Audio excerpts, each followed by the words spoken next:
السلام علیکم ورحمۃ اللہ وبرکاتہ۔ الحمد للہ رب العالمین والصلاة والسلام علی سید المرسلین، اما بعد فاعوذ باللہ من الشیطان الرجیم، بسم اللہ الرحمن الرحیم۔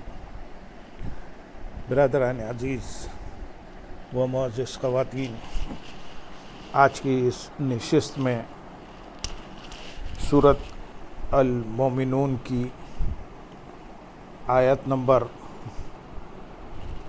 104 سے 114 تک تمام آیات کا ترجمہ و تفسیر پیش کرنے کی سعادت حاصل کی جائے گی۔ تلفح وجوههم النار وهم فيها كالحون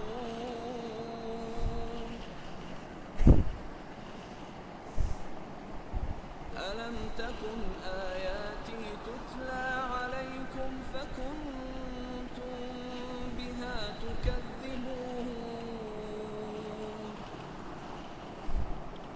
قالوا ربنا غلبت علينا شقوتنا وكنا قوما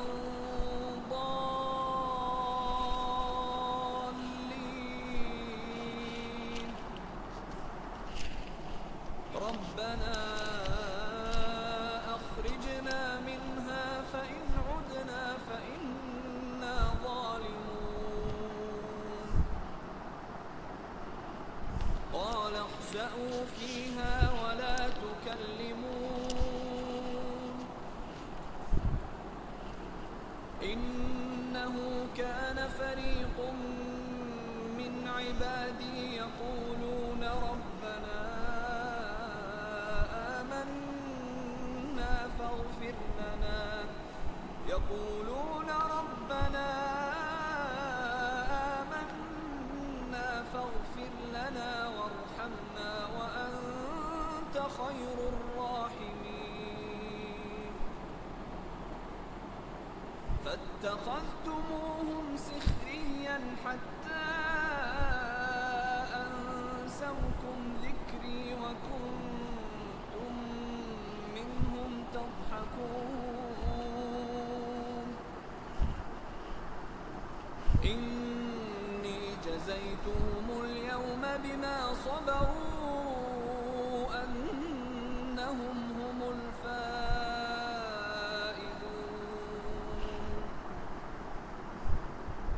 قال كم لبثتم في الأرض عدد سنين قالوا لبثنا يوما أو بعض يوم فاسأل العادين قال إن لبثتم إلا قليلا لو أنكم كنتم تعلمون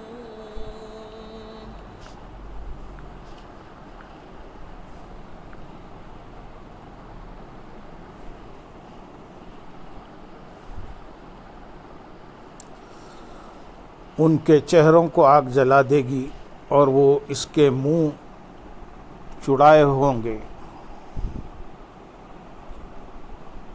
کیا تم پر میری آیتیں نہ پڑھی جاتی تھیں تو تم انہیں جھٹلاتے تھے،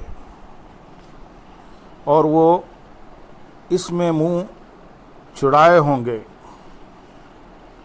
اس آیت اور اس کے بعد والی آیات کا خلاصہ یہ ہے کہ اپنی جانوں کو نقصان میں ڈالنے والے بدبختوں کا حال یہ ہوگا کہ جہنم کی آگ ان کے چہروں کو جلا دے گی، اور جہنم میں ان کے دونوں ہونٹ سکڑ کر دانتوں سے دور ہو جائیں گے، اور ان سے فرمایا جائے گا کیا دنیا میں تمہارے سامنے میرے قرآن کی آیتیں نہ پڑھی جاتی تھیں؟ ضرور پڑھی جاتی تھی، لیکن تم انہیں سن کر میرے عذاب سے ڈرنے کی بجائے انہیں جھٹلاتے تھے اور یہ گمان کرتے تھے کہ یہ اللہ تعالیٰ کا کلام نہیں ہے۔ حضرت ابو سعید خدری رضی اللہ تعالیٰ عنہ سے روایت ہے، رسول اللہ صلی اللہ علیہ وسلم نے وَهُمْ فِيهَا کالحون کے بارے میں ارشاد فرمایا، آگ انہیں بھون ڈالے گی اور ان کا ہونٹ سکڑ کر آدھے سر تک پہنچ جائے گا، اور نیچے کا ہونٹ لٹک کر ناف کو چھونے لگے گا۔ اللہ تعالی ہمیں جہنم کے اس دردناک عذاب سے پناہ عطا فرمائے۔ حضرت ابو ہریرہ رضی اللہ تعالیٰ عنہ سے روایت ہے، رسول اللہ صلی اللہ علیہ وسلم نے ارشاد فرمایا جہنم میں بد نصیب ہی جائے گا۔ عرض کی گئی یا رسول اللہ صلی اللہ علیہ وسلم بد نصیب کون ہیں؟ ارشاد فرمایا جو اللہ تعالیٰ کی فرما برداری کے کام نہ کرے اور اس کی نافرمانی چھوڑے اور اس کی نافرمانی نہ چھوڑے، جو اللہ تعالیٰ کی فرما برداری کے کام نہ کرے اور اس کی نافرمانی نہ چھوڑے۔ لہذا ہر مسلمان کو چاہیے کہ وہ بھی ان آیات سے عبرت و نصیحت حاصل کرے اور ہر حال میں اللہ تعالیٰ کی اطاعت و فرما برداری کرے اور کسی بھی حال میں اس کی نافرمانی نہ کرے۔ آیت نمبر 106، 107 اور 108 میں ارشاد ہے، وہ کہیں گے اے ہمارے رب ہم پر ہماری بدبختی غالب آئی اور ہم گمراہ لوگ تھے، اے ہمارے رب ہمیں دوزخ سے نکال دے، پھر اگر ہم ویسے ہی کریں تو بے شک ہم ظالم ہوں گے۔ اللہ فرمائے گا دھتکارے ہوئے جہنم میں پڑے رہو اور مجھ سے بات نہ کرو۔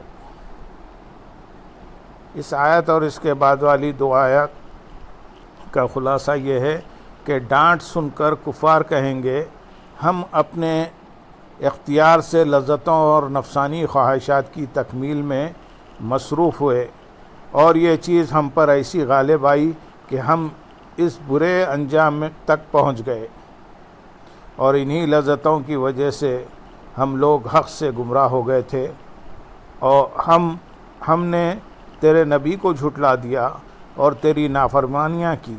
اے ہمارے رب ہمیں دوزخ سے نکال دے، اس کے بعد اگر ہم نے دوبارہ ویسے ہی کام کیے تو بے شک ہم اپنی جانوں پر ظلم کرنے میں حد سے بڑھنے والے ہوں گے۔ اللہ تعالیٰ فرمائے گا دھتکارے ہوئے جہنم میں پڑے رہو، کیونکہ یہ سوال کرنے کی جگہ نہیں اور مجھ سے جہنم سے نکال کر دنیا میں لوٹا دینے کی بات نہ کرو، کیونکہ اب ایسا کبھی بھی نہیں ہوگا۔ ان آیات میں جہنمیوں کی فریاد کا ذکر ہوا، اس مناسبت سے یہاں ہم دو احادیث بیان کریں گے۔ نمبر 1، حضرت ابو درداء رضی اللہ تعالیٰ عنہ سے روایت ہے، رسول اللہ صلی اللہ علیہ وسلم نے ارشاد فرمایا کہ دوزخی لوگ جہنم کے داروغہ حضرت مالک علیہ السلام کو پکار کر کہیں گے اے مالک تیرا رب ہمیں موت دے کر ہمارا کام پورا کر دے۔ حضرت مالک علیہ السلام ان سے کہیں گے کہ تم جہنم ہی میں پڑے رہو گے۔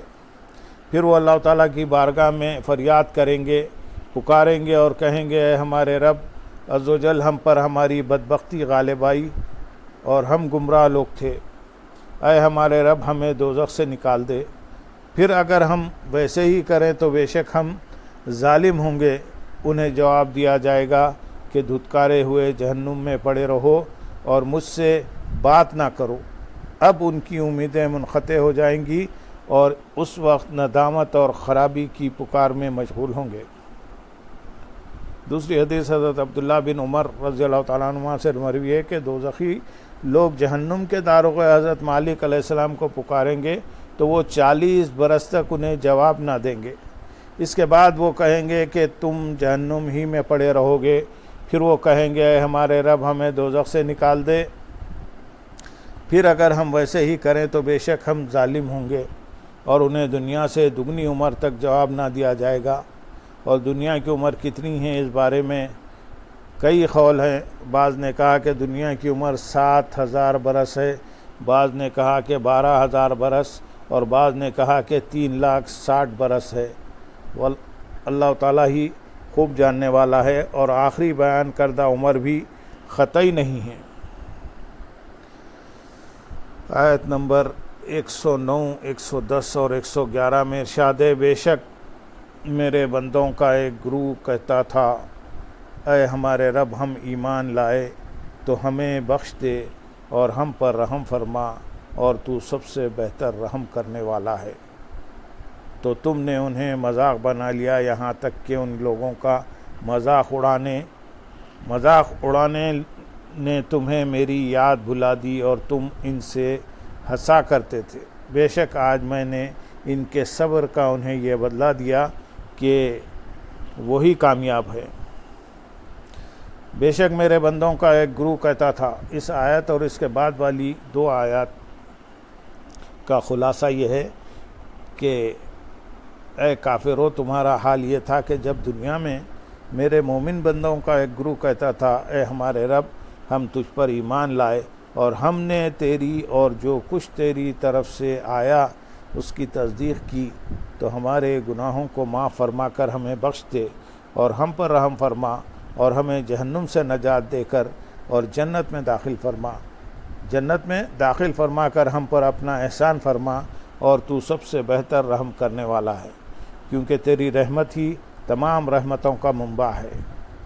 تو اے کافرو، تم نے انہیں مذاق بنا لیا، یہاں تک کہ ان لوگوں کا مذاق اڑانے نے تمہیں میری یاد بھلا دی اور تمہیں میرے عذاب کا خوف نہ رہا، اور تم ان سے ہنسا کرتے اور ان کا بہت مذاق اڑایا کرتے تھے۔ بے شک آج میں نے انہیں تمہاری اذیتوں اور مذاق اڑانے پر صبر کرنے کا یہ بدلہ دیا کہ وہی ہمیشہ کے لیے جنت کی نعمتیں پا کر کامیاب ہیں۔ اس آیت کا شان نزول یہ ہے کہ بعض مفسرین کے نزدیک یہ آیتیں ان کفار قریش کے بارے میں نازل ہوئیں جو حضرت بلال، حضرت عمار، حضرت صہیب، حضرت خباب رضی اللہ تعالیٰ عنہم اور ان جیسے دیگر فقراء صحابہ اکرام رضی اللہ تعالیٰ عنہ کا مذاق اڑایا کرتے تھے۔ آیت نمبر 112، 113 اور 114 میں ارشاد ہے، اللہ فرمائے گا تم زمین میں سالوں کی گنتی کے اعتبار سے کتنا عرصہ ٹھہرے ہو؟ وہ کہیں گے ہم 1 دن رہے یا 1 دن کا بھی کچھ حصہ ٹھہرے ہیں۔ تو گننے والوں سے دریافت فرمائے گا تم بہت تھوڑا ہی ٹھہرے ہو اگر تم جانتے۔ اس آیت اور اس کے بعد والی 2 آیات کا خلاصہ یہ ہے کہ اللہ تعالیٰ قیامت کے دن کفار سے فرمائے گا کہ تم دنیا میں اور قبر میں سالوں کی گنتی کے اعتبار سے کتنا عرصہ ٹھہرے ہو؟ کفار اس سوال کے جواب میں کہیں گے ہم 1 دن رہے یا 1 دن کا بھی کچھ حصہ ٹھہرے ہیں۔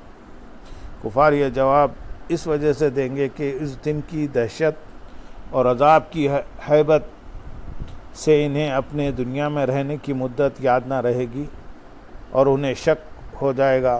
اسی لیے کہیں گے اے اللہ عز و جل، تو ان فرشتوں سے دریافت فرما جنہیں تو نے بندوں کی عمریں اور ان کے اعمال لکھنے پر مامور کیا ہے۔ اللہ تعالیٰ کفار کو جواب دے گا کہ اگر تمہیں دنیا میں رہنے کی مدت معلوم ہوتی تو تم جان لیتے کہ آخرت کے مقابلے میں دنیا میں بہت ہی تھوڑا عرصہ ٹھہرے۔ اللہم صلی علی سیدنا محمد وعلی آل سیدنا محمد وبارک وسلم وآخر دعوانا ان الحمدللہ رب العالمین۔ سبحان ربک رب العزت عما یصفون والسلام علی المرسلین۔